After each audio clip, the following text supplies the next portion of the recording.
这个视频呢，确实是细思极恐。我们知道，香港知名的影星叫梁小龙老师啊，他前2天呢，在为失踪儿童发声之后，离奇的死亡了。全体网友啊，都在网上来追查凶手。2026年1月13日，梁小龙老师呢，他曾经饰演过陈真的啊，在中国内地很多人都知道他。而他在1月13日，在中国的抖音上公开呼吁判处人贩子重刑，尤其是伤害儿童的一律死刑。那么他发了这个抖音之后啊，第2天他人就死了。所以评论区啊一片质疑，说梁小龙先生他的死因啊很可能是被暗杀的，而这些凶犯的背景可能就是中共权贵的集团。因为一旦这些知名人物公开的为这些受害人发声的话，那么中国的器官移植的产业很可能会受到巨大的打击。所以这个视频呢，现在在海内外引发了巨大的反响，大家可以好好看看啊。希望更多人关注被拐卖的儿童，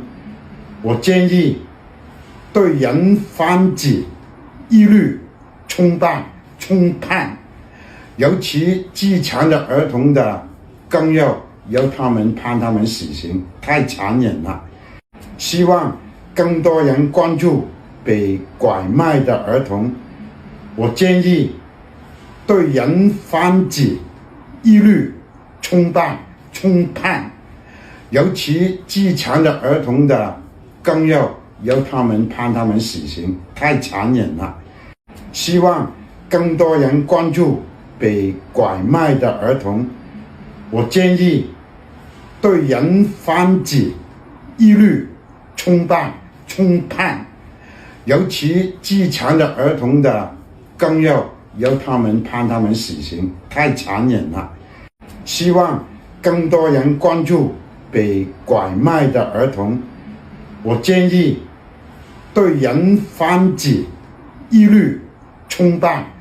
判，尤其自残的儿童的，更要由他们判他们死刑，太